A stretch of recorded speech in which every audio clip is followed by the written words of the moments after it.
Yes, ज्ञान वैविध्य channel में आप सभी लोगों का स्वागत है। सेठ श्री सुरेंद्र तापड़िया आचार्य संस्कृत महाविद्यालय में भी आप लोगों का हार्दिक स्वागत और अभिनंदन करता हूं। विद्यार्थियों, आज 12th क्लास का एक जो लेसन था, विद्यार्थियों की डिमांड थी कि ये लेसन सर रह गया है, तो मैं इस लेसन को भी कंप्लीट कर देता हूं। Journey to the end of the earth, ये ऐसे 30 कहानी डोसी के द्वारा लिखा गया है ना। इनका जन्म चेन्नई के अंदर हुआ था 1975 के अंदर। He was born in 1975 Chennai. इनका जन्म कहाँ हुआ था बच्चों? चेन्नई के अंदर हुआ था। 30 कहानी जो सही जो now Chennai which means Madras nowadays, ठीक है ना। कविताएं, निबंधों और लघु का इन्होंने प्रकाशन किया था। शॉर्ट स्टोरी लिखने में, पॉइंट्स लिखने में, एसेज में लिखने में, ठीक है ना। अब in this essay this essay which is related to the science, ये ऐसे साइंस से जुड़ा हुआ बच्चों है, पूरा विज्ञान से जुड़ा हुआ। Journey to the end of the earth, पृथ्वी के अंतिम छोर तक की यात्रा। और पृथ्वी के अंतिम छोर तक की जगह कौन सी है? Antarctica. Antarctica is the penis. Antarctica. अब बच्चों इस अंटार्कटिका ही इसका मेन पॉइंट रहेगा इस स्टेशन के अंदर। अंटार्कटिका क्या है? तो रशियन के ना एक रूस का एक जहाज था, सोकल स्काई। सोकल स्काई एक वेसल था। सोकल स्काई ये एक क्या था? वेसल था, ठीक है ना। Russian vessel, we can say that it was a Russian vessel. इस रशियन वेसल पर एक 54 लोगों का एक ग्रुप था जो मद्रास से डिपार्ट हुआ था, which departed from Madras. It was the group of 54 people. 54 लोगों का एक ग्रुप था। और इस सोकल स्काई जो जहाज था, इस सोकल स्काई जहाज से उस लेखिका ने यात्रा की। लेखिका में गई, एक ग्रुप था, मद्रास से रवाना हुआ और वो अंटार्कटिका की तरफ गया। तो बच्चों जब अंटार्कटिका की तरफ गया तो उन्होंने 9 जोन, टाइम जोन, अलग अलग टाइम, अलग अलग स्टेट का होता ना, अलग जगह, तो 9 टाइम जोन और 6 समुद्री चेक पोस्ट और 3 उन्होंने सबसे बड़े समुद्र को पार किया। तो 3 तो उन्होंने सी, अलग अलग टाइम का, 9 time zone, 9 time zone and 3 sea and 6 समुद्री चेक पोस्ट को उन्होंने पार करके 6 जो सी चेक पोस्ट है, चेक पोस्ट सी। अब 6 समुद्री चेक पोस्ट, 3 समुद्र, 9 टाइम जोन को पास करके 54 लोगों का ग्रुप सोकल स्काई नामक जहाज से रवाना होकर कहां पहुंचा? अंटार्कटिका पहुंचा।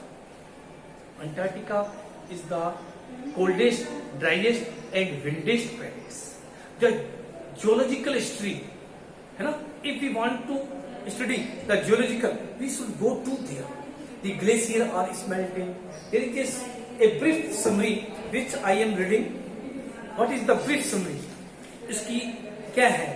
If we want to study present, past, future, we should go to Antarctica. If we want to go to Antarctica, अगर हम अंटार्कटिका जाना चाहते हैं तो हमें वहां का अध्ययन करना चाहिए, क्योंकि विद्यार्थी इसके क्या होते हैं? पॉलिसी मेकर होते हैं। Students are policy maker there, so students should go there. Okay?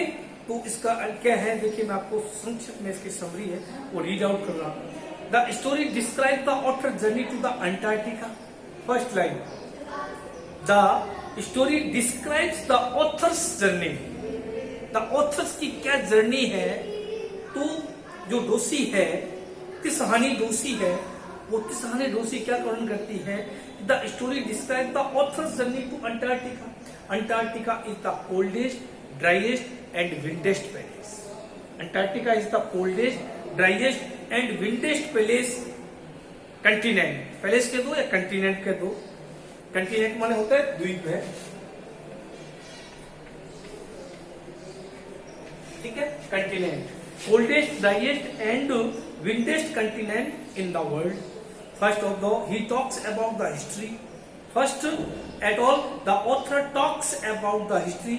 The world geological history is trapped in Antarctica. The world's geological history, जो भूगर्भीय इतिहास है, the geological history is trapped under in Antarctica. Antarctica के अंदर जो भूगर्भीय इतिहास है वो दबा पड़ा हुआ है।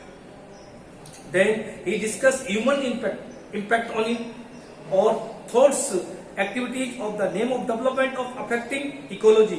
Antarctica is also untouchability by them, and glaciers are melting and the danger of global warming is really very high.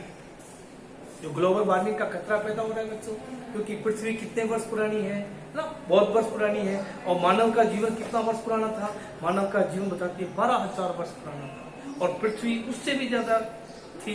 तो पृथ्वी के अंदर बहुत से रिसोर्स हैं, उन रिसोर्सों का हम प्रयोग करते हैं। रिसोर्स तो है कम, संसाधन तो है कम, और ह्यूमन बींग्स है ज्यादा। तो ह्यूमन बींग्स क्या करते हैं, उन रिसोर्सों का जब प्रयोग करता है तो उससे क्या होता है, ग्लोबल वार्मिंग को खतरा होता है।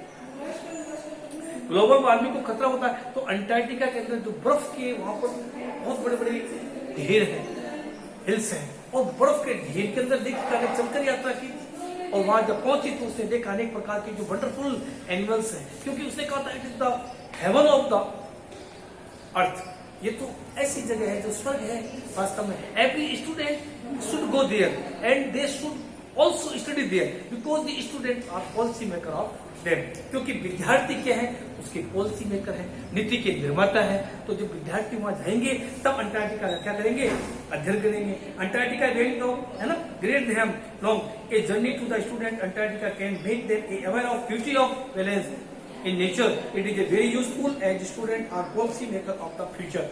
क्योंकि विद्यार्थी क्या है, उसके पॉलिसी मेकर है। एंड अंटार्कटिका और इंडिया दोनों ही एक ही थी, सेम लैंडमार्क थे। We can say that Antarctica and India are the same landmark. और एक गोंडवाना नाम सुना होगा है, जो 650 साल पहले था। गोंडवाना से ही अलग होकर इंडिया बना, और फिर इंडिया में क्या बना, वो हिमालय बना। जब उत्तर साइड में टकराया तो किसका निर्माण हुआ, इंडिया का निर्माण हुआ। तो गोंडवाना से अलग होकर ही इंडिया बना, और अमेरिका भी बना, और हिमालय बने। तो जो गोंडवाना अब नहीं रहा, अब वो अंटार्कटिका बन गया। तो ही saw many kinds of stranger animals and stranger worlds in Antarctica. There is no human beings is found in the Antarctica. Very wonderful animals, ice gale, वहाँ आइस गैल है, ड्राइएस्ट प्लेस है, विंटेस्ट प्लेस है, coldest place है। इतना coldest place उसने कहीं नहीं देखा। वहाँ मानव के चिन्ह नहीं है। There is no building mark there is no green plants and time zone नहीं है, there is no time zone है। और एक बर्फ का टुकड़ा इतना हैवी, जो बेल्जियम देश का नाम सुना होगा, बेल्जियम देश का नाम सुना ना, उससे हैवी एक आइस गैल का जो पीस था वो उन्होंने वहां पर देखा। और 6 महीने दिन और 6 महीने रात होती है। There is completely peace and quiet, वहां पूर्णतः क्या है, शांति है। तो we can say that 100 hours the writer and the story writer travelled over 100 years. Then he approached and he reached Antarctica. She found that Antarctica is the best place. Antarctica is the coldest, windiest and driest place. There is no mark of human, there is no mark of building, there is completely peace, and the geological history is trapped under the Antarctica, and the glacier which are smelting, जो पिघल रही हैं, the danger of global warming may be caused by there, no, because we are using या we are destroying the carbon, अंधाधुंध carbon का प्रयोग कर रहे हैं। We are using the resource of on the earth, है ना, the smoke of create in the earth, so the smoke of the earth can create danger in Antarctica. So students should go there. Students should go there because students are policy maker of the world.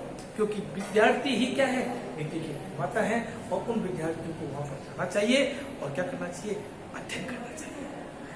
तो विद्यार्थियों, ये जो part था बहुत ही short part था, ये science से related था। और एक और है, एक बुक क्या नाम उसका, बोलते हैं उसको पौधा, उस पौधे को उन्होंने कहा कि बचाने के लिए कहा था, क्योंकि वहां एक ऐसा पौधा है, कौन सा है, the world's geological history step in Antarctica, how is study in the region useful to us.